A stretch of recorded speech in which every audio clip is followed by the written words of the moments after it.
টঙ্গীতে খোকন মিয়াকে ঘিরে বিস্ফোরক অভিযোগ, মাদক, ভূমি দখল, প্রভাব বিস্তার ও হজযাত্রা নিয়ে তোলপাড়। একাধিক মামলার আলোচনা, প্রশাসনের সঙ্গে ঘনিষ্ঠতার গুঞ্জনে জনমনে প্রশ্ন। Staff reporter, Tongi Gazipur. গাজীপুরের টঙ্গী এলাকার দারাইল পশ্চিম থানা অঞ্চলে খোকন মিয়া নামে এক ব্যক্তিকে ঘিরে দীর্ঘদিনের নানা অভিযোগ ও বিতর্ক নতুন করে আলোচনায় এসেছে। স্থানীয়দের দাবি, মাদক ব্যবসা, ভূমি দখল, চাঁদাবাজি, প্রভাব বিস্তার এবং সাধারণ মানুষকে ভয়ভীতি দেখানোর মতো একাধিক অভিযোগে বহুদিন ধরেই এলাকা জুড়ে সমালোচিত তিনি। যদিও এসব অভিযোগের বিষয়ে এখন পর্যন্ত আদালতে বা আইনশৃঙ্খলা রক্ষাকারী বাহিনীর পক্ষ থেকে আনুষ্ঠানিক কোনো চূড়ান্ত বক্তব্য প্রকাশ করা হয়নি। সাম্প্রতিক সময়ে তার হজ পালনের উদ্দেশ্যে বিদেশ গমন এবং সামাজিক যোগাযোগ মাধ্যমে প্রশাসনের একাধিক ব্যক্তির সঙ্গে তোলা ছবি ছড়িয়ে পড়ার পর বিষয়টি নতুন মাত্রা পেয়েছে।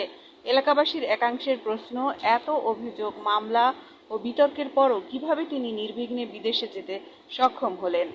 স্থানীয় কয়েকজন বাসিন্দা অভিযোগ করেন, দীর্ঘদিন ধরে এলাকায় একটি প্রভাবশালী বলয় তৈরি করে চলেছেন খোকন মিয়া।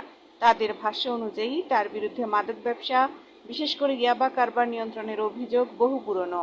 স্থানীয় তরুণদের একটি অংশ মাদকের ভয়াবহ ছোবলে ক্ষতিগ্রস্ত হয়েছে বলেও দাবি করেন তারা। একাধিক এলাকাবাসী নাম প্রকাশ না করার শর্তে জানান, খোকন মিয়ার বিরুদ্ধে বিভিন্ন সময়ে মামলা দায়ের হয়েছে বলে এলাকায় প্রচলিত রয়েছে। কেউ কেউ দাবি করেন মামলার সংখ্যা প্রায় 60টির মতো। তবে এসব মামলার প্রকৃতি, বর্তমান অবস্থা কিংবা আদালতের রায় সম্পর্কে নির্ভরযোগ্য সরকারি নথি তাৎক্ষণিকভাবে পাওয়া যায়নি। সংশ্লিষ্ট থানার সঙ্গে যোগাযোগ করা হলেও বিস্তারিত তথ্য নিশ্চিত করা সম্ভব হয়নি।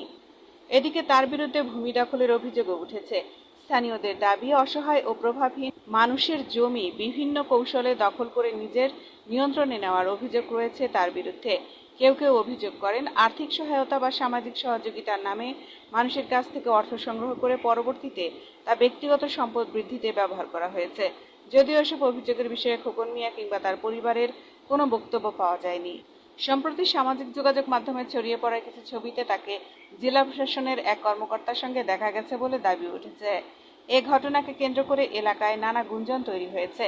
স্থানীয়দের একাংশের প্রশ্ন, প্রশাসনের কিছু ব্যক্তির সঙ্গে দীর্ঘদিন ধরে আইনের নাগালের বাইরে থাকতে সহায়তা করছে। তবে প্রশাসনের দায়িত্বশীল সূত্র বলছে, কোনো ব্যক্তির সঙ্গে ছবি থাকা বা সামাজিক অনুষ্ঠানে উপস্থিত থাকা মানে অনৈতিক সম্পর্ক কিংবা প্রভাব বিস্তারের প্রমাণ নয়। অভিযোগের সত্যতা নির্ভর করবে তদন্ত ও তথ্য প্রমাণের উপর। আইনশৃঙ্খলা রক্ষাকারী বাহিনীর এক কর্মকর্তা নাম প্রকাশ না করার শর্তে বলেন, কোনো ব্যক্তির বিরুদ্ধে অভিযোগ উঠলেই তাকে অপরাধী বলা যায় না। তবে সুনির্দিষ্ট তথ্য প্রমাণ পাওয়া গেলে অবশ্যই আইন অনুযায়ী তদন্ত ও ব্যবস্থা নেওয়া হবে। এদিকে খোকন মিয়ার হজযাত্রা নিয়েও এলাকায় নৈতিক প্রশ্ন উঠেছে। স্থানীয়দের একাংশ মনে করছেন, গুরুতর অভিযোগে অভিযুক্ত হিসেবে আলোচিত একজন ব্যক্তির ধর্মীয় কর্মকাণ্ড সামাজিকভাবে নানা বিতর্কের জন্ম দিচ্ছে। আবার অনেকে বলছেন, অভিযোগ প্রমাণিত হওয়ার আগে কাউকে দোষী হিসেবে চিহ্নিত করাও ঠিক নয়।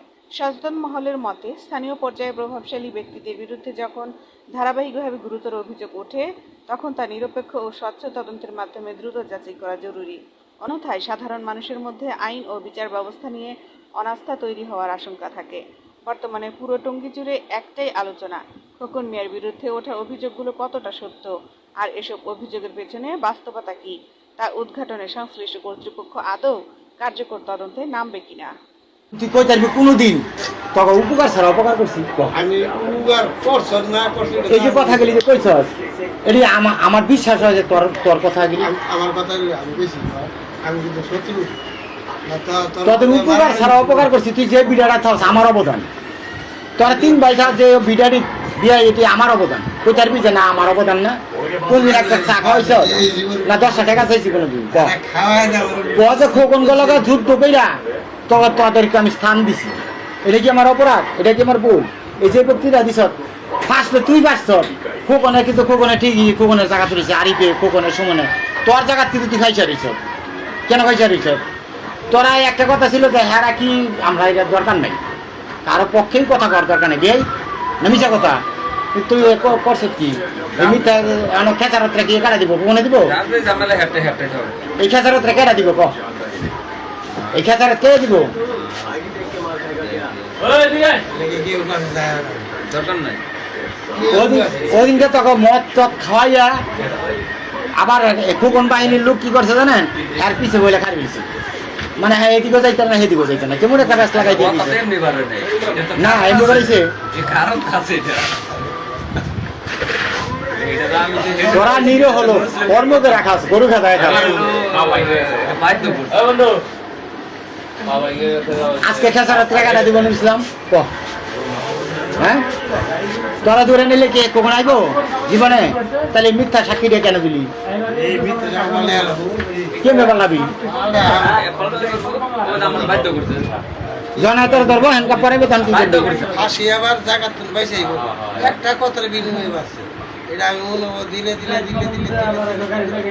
এটা জরিপ করতেছে আমার যে কি আমি কোন করবো কিন্তু আমি রহমান হইলাম এই রহমান হওয়ার কেসে দেন লাগবে যারাই মিথ্যা গিলি কইছে যারাই মিথ্যা সাক্ষী গিলিছে সবগুলি ফাঁসবে যখন কোর্টে জিজ্ঞাসা করবো আদালতে একটা উত্তর দিতে পারবো কম এই যে তুই ওই তরে দিয়ে দেয় তুই যে কথা গেলি কইছ তুই কোর্টে যদি তোর টাকা সাক্ষী হিসেবে তুই দিতে পারবি প্রমাণ দিতে পারবি যে মামা মামা এই কাজটা আমার মত খাই আর আমার আমি কি করি তো আমাকে মনে কের সব হ্যাঁ ওই যাবো বুঝেছি মানুষের মন ওরা যারা বুঝেছে আমি যদি যাই খালো আমার দেহ ওনার খবর দিলে সব এই সাথে না করছে যে শান্তি পাইছস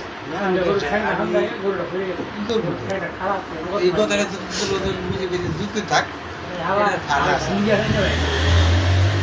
আমি আল্লাহ রাসূলকে বিশ্বাস করি নিজেকে বিশ্বাস করি যে আমি কখনো মানুষের ক্ষতি করিনি আমার ক্ষতি কেউ করতে পারবো না